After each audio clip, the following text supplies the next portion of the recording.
luruskan shaf, rapatkan barisan. Emak ayah dia di belakang pun terkejut. Cemkan laku suara yang imam nih, macam suara anakku kak.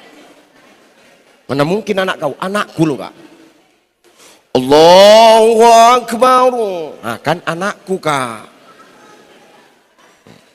Ikut mak di belakang.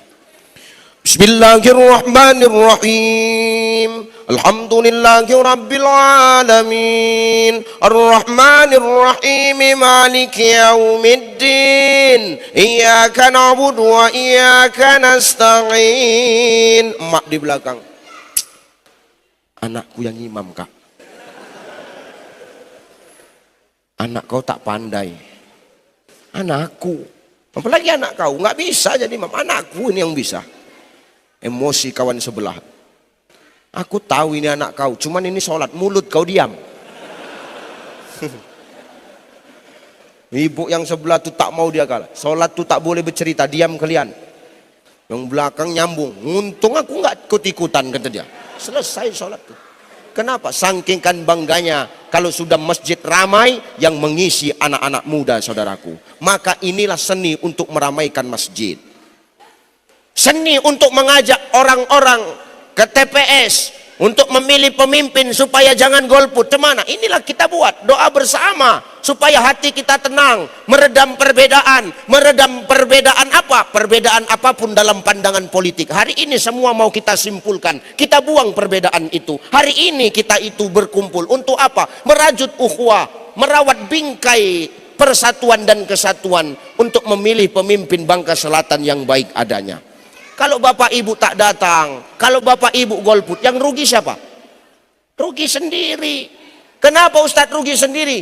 Tak, kita ikut serta untuk menentukan 5 tahun nasib kita ke depan bapak ibu. Makanya jangan sampai ada yang golput. Ajak sanak saudara. Dengan seni inilah yang dibuat sama KPU untuk mengajak bapak-bapak kita berdoa bersama untuk mau nanti datang memilih pemimpin. Kenapa? Kewajiban pak. Betul? Betul? Nih, makanya kita ngumpul di sini, kita hilangkanlah kesombongan kita. Allah ingin menilai amal siapa yang paling baik di antara kita. Ingat, Allah nggak nengok apapun status sosial kita ya. Allah nggak memandang apapun pangkat jabatan kita. Yang ngomong bukan saya kok. Yang ngomong Nabi pak. Apa kata Rasulullah? Innallaha la yanzuru ila suwarikum wa amwalikum walakin yanzuru ila qulubikum wa a'malikum. Kata Allah, sesungguhnya Allah itu tidak pernah melihat rupamu. Allah tidak pernah melihat wajahmu. Allah tidak pernah melihat bentuk tubuhmu. Allah tidak pernah melihat casingmu.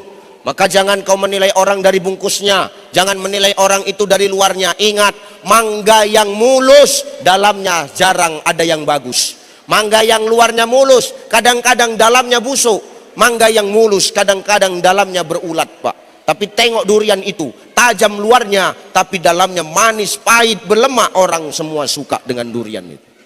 Mahal harganya tapi orang mau beli pak. Berapa harganya? 500.000. Mateng ini, ciumlah. Kalau nggak berdarah muncung kau. Tapi karena walaupun mahal, tapi karena awak suka, awak beli dia. Kenapa? Begitu dibuka enak dalamnya. Begitulah kita ini. Jangan saling menilai karena penampilan kita. Karena tugas kita saudaraku bukan saling menilai. Tugas menilai itu tugasnya Allah. Tugasnya Allah. Tugas Allah. Kita makhluk tak boleh saling menilai. Kita makhluk tak boleh saling menilai. Kalau manusia menilai manusia, maka tidak akan pernah ada yang namanya keadilan.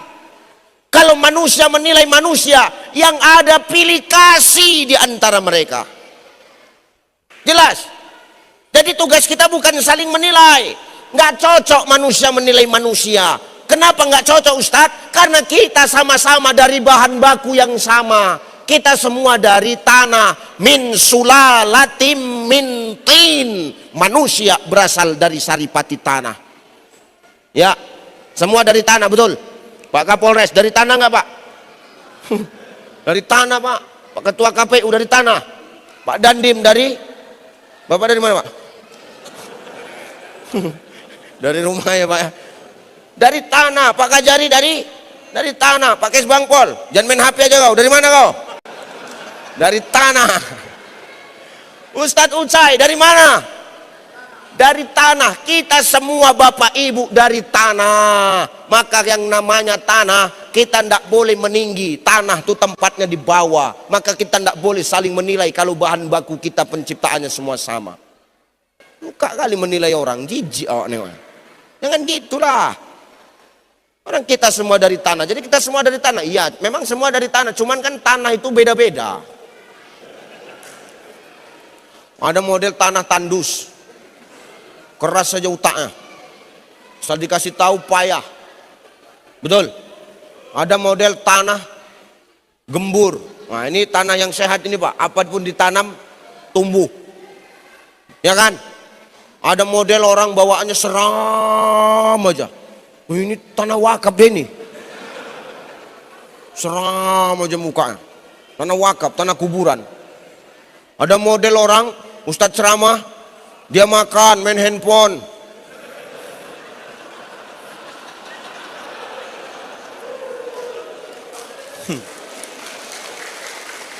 Itu model tanah sengketa itu.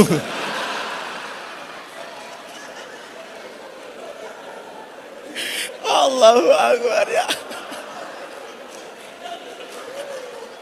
Namanya pandangan umum, apa yang kupandang kuumumkanlah. Ya. Jadi kalau kita dari tanah, kita jangan saling menilai Pak Bu. Kalau hidup ini saling menilai, itulah yang bisa memecah belah persatuan dan kesatuan Pak. Betul apa ya? Kalau kita yang sama-sama kita saling menilai, itulah yang bisa merusak silaturahim. Yang namanya penilaian manusia kepada manusia tak akan ada baiknya. Gajah di pelupuk mata, dia tidak nampak, tapi semut di seberang lautan, dia jelas nampak Pak. Salah orang dia nampak, salah dia nggak pernah dia nampak. Ya kan Bu? Tuh, ngaku kan, itu kelakuan orang itu tuh Pak. Jangan gitu kita hari ini, kita jangan sibuk sama kelakuan orang, tapi lupa sama aib kita sendiri. Jangan gitulah. Dengar Bu?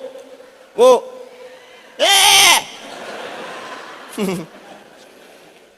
Makanya Bu, Allah itu menciptakan kita satu mulut. Bu, Bu. Bu tengok dulu Bu. Kau yang di atas, tengok kau. Allah menciptakan kita satu mulut, dua telinga. Maknanya apa? Supaya manusia ini sedikit ngomong, banyak mendengar. Karena orang semakin banyak ngomong, semakin banyak dosanya. Di sini yang banyak ngomong siapa?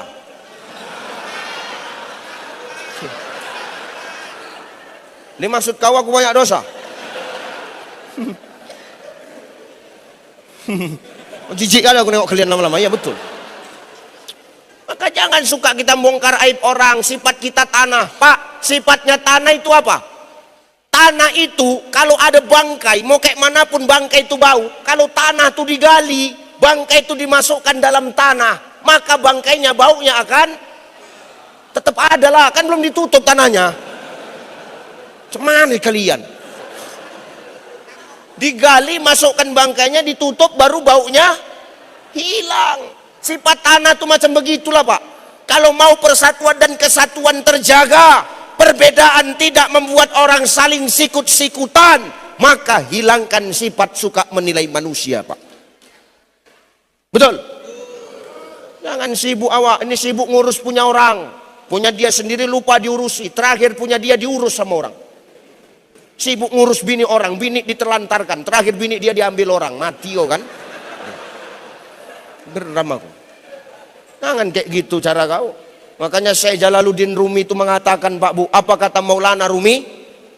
Yang membuat kita ini saling menilai satu sama lain, yang membuat kita ini saling menjelek-jelekkan satu sama lain Pak Bu, kata Maulana Rumi, karena kita tak tahu kunci kenikmatan dalam hidup. Kunci kenikmatan dalam hidup itu apa Ustadz? Kata Maulana Rumi, kunci kenikmatan dalam hidup itu adalah jangan sibuk kau mencari tahu apa yang orang punya, tapi sibuklah mengurus apa yang Allah titipkan kepadamu. Selesai. Jelas ya? Jangan sibuk mencari tahu apa yang orang punya, tapi sibuklah mengurus apa yang Allah titipkan kepadamu. Ini yang ngomong bukan Ucai, yang ngomong Syekh Jalaluddin Rumi. Jangan sibuk kita ngurus punya orang, sibuk aja ngurus punya kita. Kalau sibuk ngurus punya orang, punya sendiri lupa. Pantang nengok tetangga lebih hebat. Wow, sibuk kali, heboh kali. Tetangga beli kipas. Dia kepanasan, ngapain? Biasa aja. Dengar kau, Bu? Tetangga beli AC, nggak usah kau kedinginan, biasa aja. Tetangga beli mobil, kau beli bodrek. Kenapa pusing kepala awak mikirkan tetangga itu? Ngapain? Mau kayak manapun model tetangga kita, tetangga itu tetap saudara terdekat kita kok. Betul apa ya? Mau kayak manapun model tetangga kita, dia tetap saudara terdekat kita. Susah senangnya kita yang tahu cuman tetangga, Pak. Kita kaya, yang ikut bahagia siapa? Tetangga. Kita susah, maaf, kita kaya, yang ikut senang tetangga. Kita kaya, yang iri tetangga. Kita susah, yang nolong tetangga. Kita susah, yang ngejek tetangga. Tetangga kita mau kayak manapun modelnya, itulah saudara terdekat kita. Maka kata Nabi, man kana yu'minu billah wal yaumil akhir falyasil rahimah. Siapa yang beriman kepada Allah dan beriman kepada hari akhir, hendaklah dia menjaga silaturahim di antara mereka. Jangan suka saling menilai di antara kita. Makhluk sama makhluk nggak cocok untuk menilai. Jadi tugas kita apa, Ustadz? Tugas kita bukan saling menilai, tapi tugas kita adalah saling mengingatkan. Ingat ya, tugas makhluk bukan saling menilai, tapi tugas makhluk saling mengingatkan. Apa yang diingatkan? Watawasau bil haqqi watawasau bis sabr. Mengingatkan dalam kebaikan dan mengingatkan dalam kesabaran. Inilah tugas kita. Mengingatkan dalam kebaikan, mengingatkan dalam kesabaran. Ini tugas makhluk, tugas sesama manusia. Kalau sudah kita mau mengingatkan dalam kebaikan, mengingatkan dalam kesabaran, nggak pusing Pak Kapolres menangkap penjahat. Kenapa? Sedikit orang jahat. Kenapa? Kebaikan terus kita ingatkan di tengah-tengah masyarakat, Bapak Ibu. Betul? Jangan suka menilai. Allah pun nggak suka menilai makhluk dari penampilan kok. Innallaha la yanzuru ila suwarikum wa amwalikum walakin yanzuru ila qulubikum wa amalikum. Sesungguhnya Allah tak memandang rupamu, nggak nengok casing, nggak nengok bentuk tubuhmu, nggak nengok rupamu. Kalau Allah memandang manusia, memandang makhluknya, memasukkan makhluknya ke surga karena cantiknya, karena gantengnya, kupastikan kita ini tak ada yang masuk surga, Pak. Kenapa, Ustadz? Kita tak ada yang ganteng, Pak. Berat, Pak. Apalagi Pak Kes Bangpol nggak masuk daftar, Pak. Betul. Ya benar, Pak.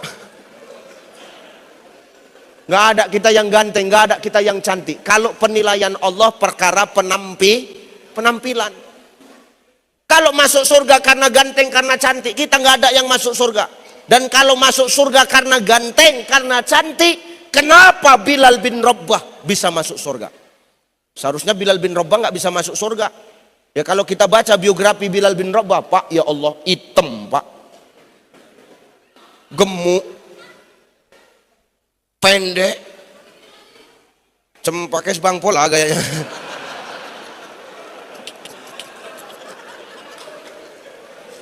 Ya. Lah bener, Bang, Bilal bin Rabah itu hitam, pendek, gemuk, tukang angkat cabai, tukang pesuruh. Karena dia budak hamba sahaya, Pak. Tapi tengok, Allah nggak mandang itu. Allah adil. Allah nggak nengok penampilannya. Bayangkan, masih hidup Bilal bin Rabah, tapi tengok sendalnya, selopnya, terompanya, sepatunya sudah terdengar di sorga. Bayangkan, Pak, masih hidup orangnya, tapi sendalnya sudah terdengar di sorga. Pak Kapolres,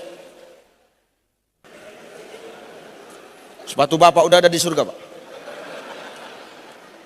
Berat berat lah, bakal jari.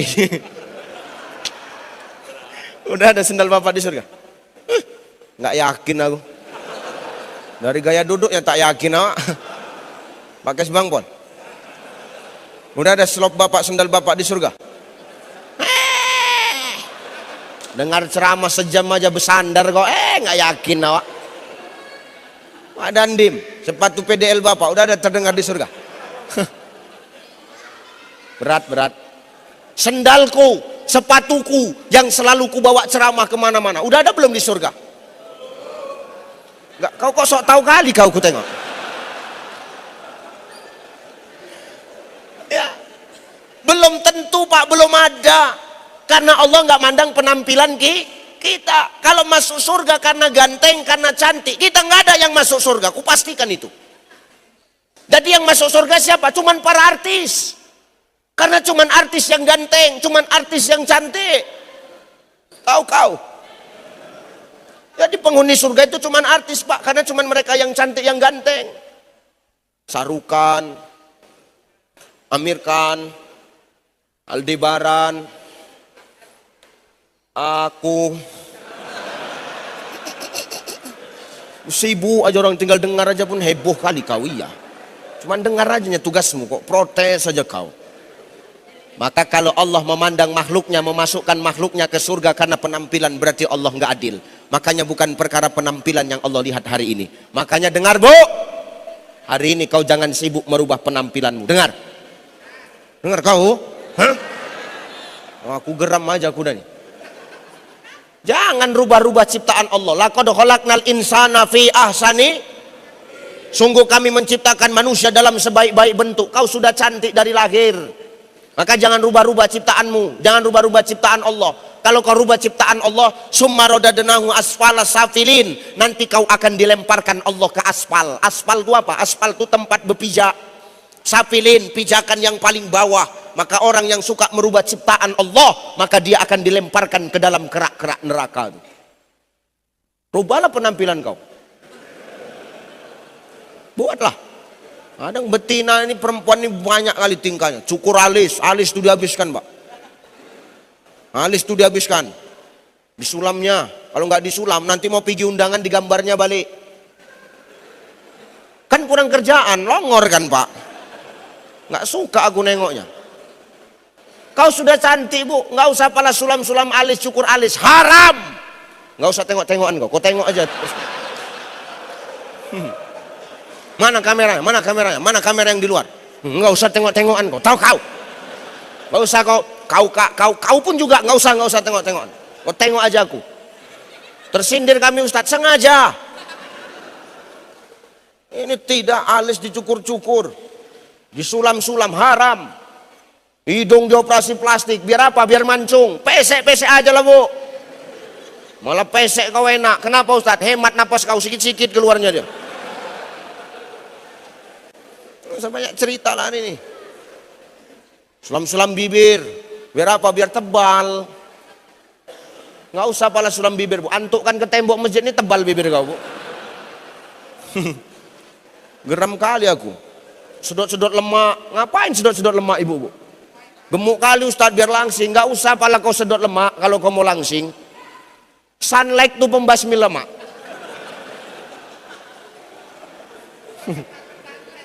Kau minum sunlight sehari 2 kali kan habis lemak kau itu. Banyak kali tingkahnya. Iya. Kenapa Ustadz menyampaikan ini Pak? Karena aku menyampaikan ini, aku menyelamatkan nasibmu Pak. Aku tahu penderitaan yang kau rasakan selama ini. Nah, kalau kau banyak perawatan, yang menahankan bebannya siapa? Kan kita kan Pak. Tengok nih, tengok wajah-wajah kaum teraniaya ini Bu. Ustadz kenapa paham kali? Nasib kita beda tipis. Kau sudah cantik Bu, jangan rubah-rubah ciptaan Allah. Ini tidak di meja hias tuh, meja make up. Semua make up orang tua. Betul nggak Pak? Mana lebih banyak? Alat make up kita atau alat make up betina tuh? Alat make up kita atau alat make up istri? Istri. Berdiri Pak, biar tahu bininya yang mana Pak. Jadi dengan alat makeup tuh banyak istri. Alat makeup kita di tempat makeup itu cuman minyak rambut, Rexona, minyak wangi. Cuman itu aja Pak. Ya kalau suamimu ada rambut, kalau botak hilang satu. Nggak pakai minyak rambut kan? Hemat makinan. Cuman Rexona sama parfum. Besampu tidak. Enak, maka kau jangan banyak tingkah. Jadi Ustadz apa? Kami nggak boleh berhias. Silahkan kau berhias. Silahkan kau bersolek bunda tapi niatmu berhias, bersolek. Untuk siapa, Bu? Untuk siapa? Itu kameranya keluar kan, Bang? Hah? Kau jangan ketawa aja kau. Ini kameranya keluar kan? Jawab ya. Hei. Ibu boleh berhias tapi niatnya untuk siapa? Suami siapa?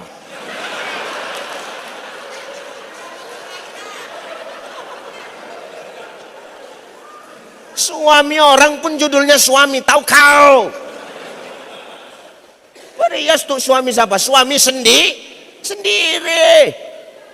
Jangan untuk laki orang. Dulu waktu ada suami rambut dia hitam, begitu meninggal suaminya merah rambutnya, Pak. Menyala rambut tuh. Muka hitam, rambut merah, macam tupai. Ustadz kenapa tahu? Aku pernah jadi korban. Maksudnya pernah aku pulang ceramah Pak Kapolres tengah malam, di stop mobilku. Stop, berhenti. Aku kan kalau habis ceramah kan, ku ganti batikku, pakai kaos aku, ku buka peciku, tidur aku. Tahu waktu malam tuh di stop mobilku, berhenti mobil tuh, terbangun aku. Ku tanya sama supir, kenapa berhenti mobil nih? Ku bilang, Kiai maaf Kiai, kenapa? Tuh ada yang nyetop. Siapa? Tuh tengoklah Kiai. Perempuan, Pak. Yang ku tengok pertama kakinya. Kenapa kakinya? Ku tengok jejak atau ngambang. Kalau ngambang berarti kuntilanak kan gitu. Tabrakan aja lah kan gitu. Rupanya jejak kakinya. Didatangi jendela mobilku, diketuknya. Bukalah. Kenapa kau stop kami? Ku tanya. Semanlah Bang. Udah malam Bang, belum ada panggilan. Marah Ustaz, marahlah aku Pak Kapolres. Ku ambil peci, ku pakai, ku bilang sama dia, kau tahu aku Ustaz? Dijawabnya, Ustaz pun jadilah ngambil berkah aja gitu dia. Oh, ini parah ini Pak. Maka niat kau berhias untuk siapa? Untuk suami sendiri. Tengok Aisyah tuh Pak. Pak ini dikontrak berapa jam aku ceramah Pak? Harusnya 45 menit, ini udah lebih nih. Lanjut ini. Kau enak lanjut, bukan kau yang bayar, tau kau. Enggak ya, lanjut jadi ini Pak. Sikit lagi ya.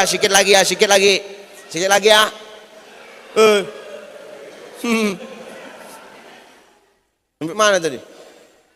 Lupa aku. Sampai mana tadi Pak KPU? Rambut perang. Makanya Aisyah itu Bu, berhias itu untuk Rasul. Sunnahnya berhias itu untuk para istri. Kapan? Waktu mau tidur Bu. Waktu mau tidur berhiaslah kau. Tapi ini khusus yang punya suami, yang janda jangan ya. Yang khusus ini yang punya suami berhiaslah kau mau tidur Bu. Kenapa? Itu sunnah. Pakai wangi-wangian, bersolek kau, berdandan, berhias. Capek nggak? Capek kita hilang nggak Pak? Nengok istri itu cantik pas mau tidur. Hilang nggak Pak? Hilang. Itulah yang menyenangkan hati kami. Dan itu pahala untukmu. Ketika kami pandang wajahmu, timbul rasa senang kami, timbul rasa gembira kami. Allah dan para malaikat akan mengucurkan pahala untukmu Bu. Sebenarnya gampang cari pahala, tapi kau yang susah. Susah diajak kerjasama. Jangan gitulah Bu. Layani suamimu dengan baik. Apa kata Rasulullah? Seorang istri yang melayani suaminya dengan ikhlas, dia yang menawarkan dirinya kepada suaminya dengan ikhlas, tanpa suaminya minta duluan. Malam Senin, udah lewat Pak. Maka pahalanya sama seperti dia membunuh 40 orang Yahudi. Malam Senin, satu ronde 40 mati. Apalagi kau dapat 3 ronde 120. Di hadis yang lain, di malam Jumat ketika seorang istri menawarkan dirinya kepada suaminya, maka pahalanya sama seperti dia membunuh 60 orang Yahudi. Satu ronde 60 mati Pak. 2 ronde 120. Kalau tahan kau 5 ronde 300 mati. Ada yang tanya sama aku, Ustadz apa? Kalau tiap malam Ustadz satu kampung mati semua orang Yahudi itu. Aku bilang, jangankan bini kau. Bayangkan bu, maka berhias. Itulah cara menyenangkan suami itu. Senangkan hatinya, maka Allah akan meridhoimu bunda. Akan jadi pahala, amin. Jangan melawan aja kerja kau. Merepet aja mulut kau. Nggak usah gitu bu. Tolong jangan buang-buang energi untuk merepet. Sikit-sikit curiga, sikit-sikit curiga. Ngapain kau curiga sama suamimu? Serba salah kadang kita jadi suami ini pak. Betul nggak pak? Dengar jeritan mereka bu. Serba salah wak kadang jadi suami ini. Pulang lama dia marah. Pulang cepat dia curiga, ya enggak? Pulang awak lama, pulang kerja. Lama kali kau pulang. Kemana aja kau? Marah dia. Awak pulang cepat. Ya, bisanya kau pulang cepat. Berarti kau selama ini kau melalak kau kan? Kemana kau selama ini? Bisanya kau pulang cepat. Mana handphone kau?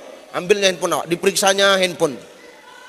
Ngapain ibu periksa handphone kami? Hah, ngapain? Apa yang ibu cari dari handphone kami bu? Hah? Sepandai-pandainya kau memeriksa handphone suamimu, lebih pandai suamimu menghapusnya sebelum sampai rumah. Tahu kau? Ustadz kok tahu? Pemain semuanya ini.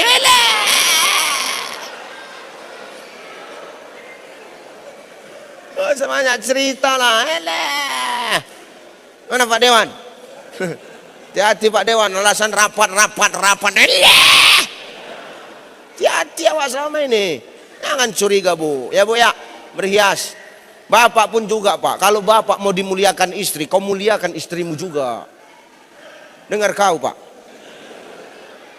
Sehebat-hebatnya kita laki-laki, tanpa doa seorang istri nggak ada apa-apanya kita.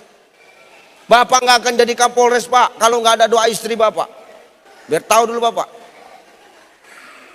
Itu masih doa. Belum lagi emasnya yang terjual untuk sekolah bapak. Itu lagi. Pak Dandim nggak akan jadi Dandim tanpa ada doa istri. Pak Kajari dengar. Maka kalau kita sudah sukses ini jangan semena-mena sama istri kita. Ucai pun begitu, tanpa doa seorang istri nggak akan aku sampai di titik ini saudara. Betul apa ya? Itu yang kutanya istrimu, kau diam aja kau. Betul nggak bu? Betul nggak bu? Maka muliakan istrimu. Tengok Nabi itu, demi Allah, tanpa Khadijah ndak akan dakwah Nabi itu sukses pak bu. Seorang Nabi aja butuh doa dan support seorang istri kok. Sepertiga tanah Arab habis harta Khadijah. Untuk apa? Membantu dakwah Rasulullah. Sampai 2/3 belahan dunia Islam itu tersebar pak bu.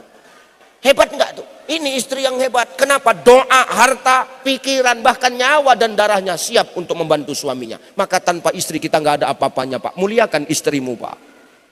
Dengar kau pak. Tengok Nabi itu. Kalau tidur dengan Khadijah, nggak dibolehnya Khadijah itu tidur di atas bantal pak. Dibuangnya bantal itu sama Rasulullah, disingkirkan. Kenapa? Rasul mau Khadijah tidur di tangan Rasulullah. Tidur kau di tanganku Khadijah. Tiap malam pak. Membaca kisah Nabi, membaca sirah Nabawiyah, menangis air mata wak, menetes. Begitu selesai ku baca, ku tutup kitab itu, lari aku ke kamar, ku buang semua bantal. Biniku bertanya, kenapanya pak? Malam ini kau jangan tidur di bantal. Kau tidur di lenganku, ku bilang. Kenapa? Aku nak mencontoh Rasulullah. Betul apa? Betul. Tidur aku pak. Sampai bangun aku sholat subuh. Begitu bangun, macam tiang masjid inilah tanganku, tak bisa bergerak pak. Tak bisa. Ternyata Nabi hebat pak. Besok malam datanginya aku sama biniku. Cemana pak lagi? Cukup, aku bilang. Maka muliakan istrimu pak. Tanpa seorang istri, tanpa doa mereka, kita ini nggak akan ada apa-apanya. Betul bu? Kemuliakan. Maka ibu bersolek untuk suami. Silakan berhias untuk suami. Muliakan suamimu. Bapak pun muliakan istri. Maka insya Allah terjaga itu ukhuwah dalam rumah tangga. Terjaga keluarga yang utuh. Terjaga silaturahim dalam rumah tangga. di rumah tangga ukhuwah sudah terjaga, maka ukhuwah di luar rumah tangga di masyarakat pun juga akan terjaga. Karena semua yang baik berasal dari rumah tangga, saudaraku. Allah nggak mandang penampilan. Wa amwalikum, dan Allah tidak melandang harta kita kok. Allah nggak nengok berapa banyak harta yang kita miliki. Kalau orang masuk surga karena banyaknya harta dia, maka maaf, yang di surga cuman pejabat dan konglomerat, Pak. Betul apa ya? Karena cuman mereka yang kaya, tapi Allah tak pandang harta kita. Allah nggak mandang. Buat apa kita banyak harta tapi kita nggak pernah belanjakan di jalan Allah? Man kana lahu malun falyatasaddaq bimali. Kalau ada hartamu, sedekah kau dengan harta. Sedekah nggak mesti banyak, biar 2.000 tapi rajin, biar sedikit tapi rutin. Buat apa kau sedekah 100.000 tapi 5 tahun sekali? Itu bukan sedekah, itu serangan fajar.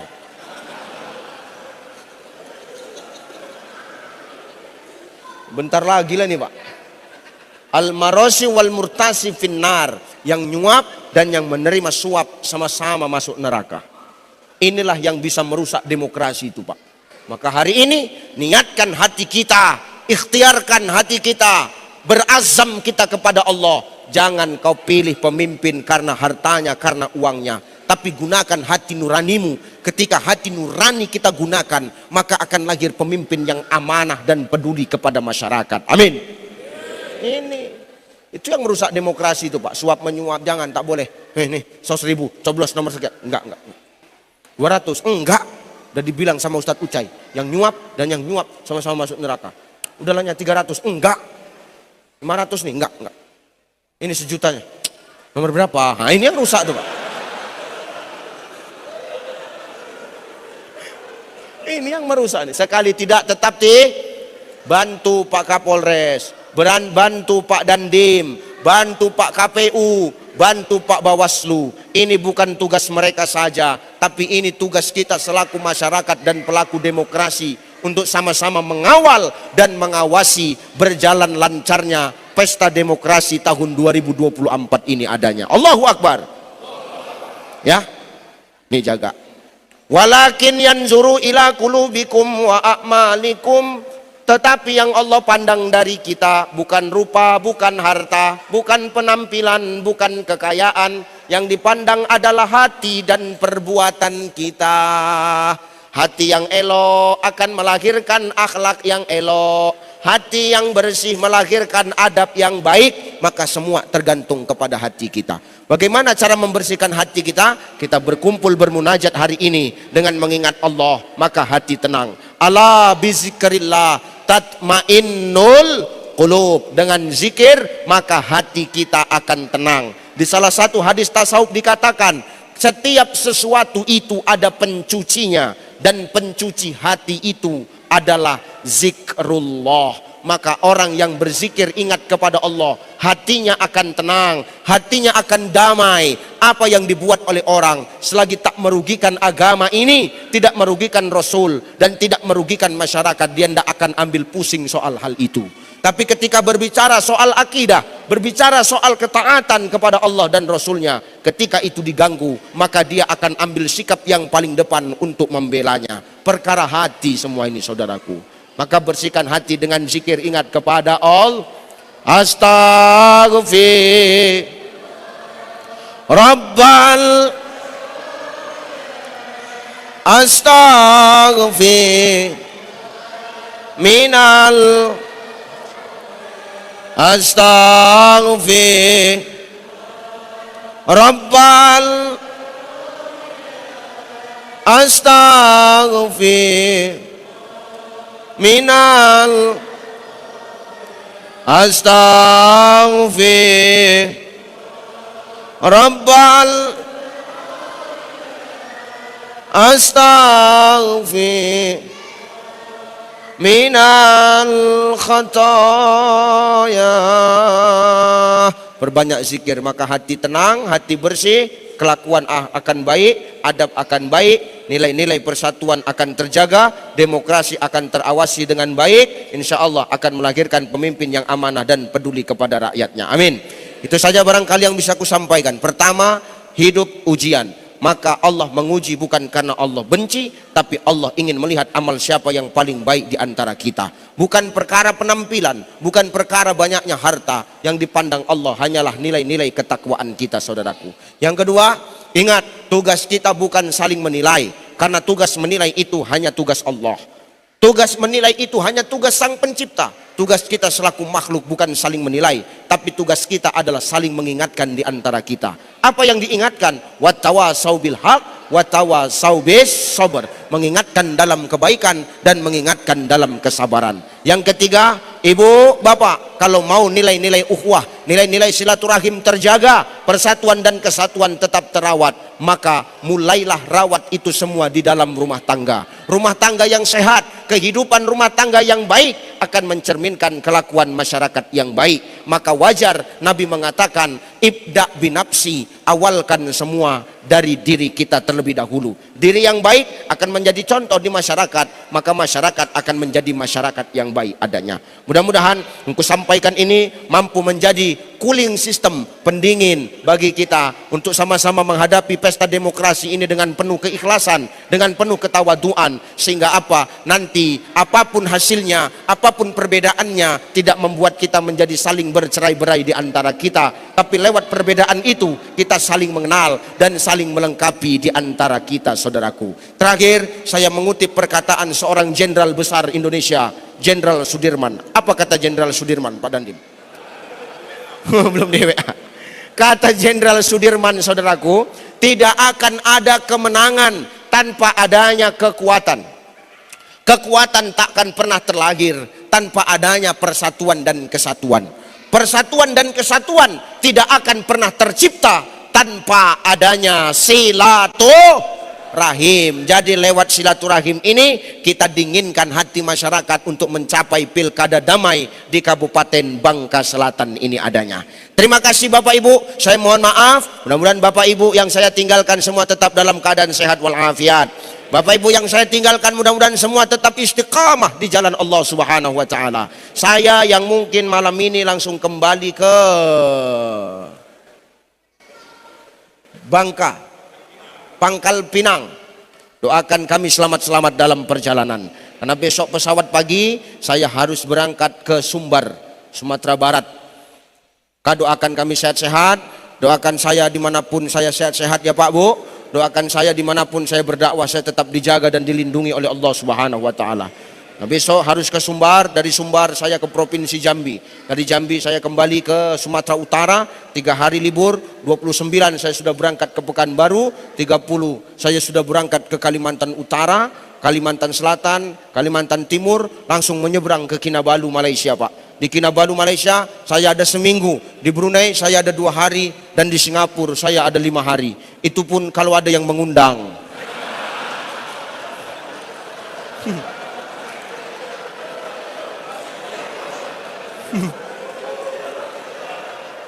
Kalau ada nggak ada yang ngundang, apa ya aku bertingkah sampai ke sana, kan kurang kerjaan namanya itu. Terima kasih, mohon maaf. Assalamualaikum warahmatullahi wabarakatuh.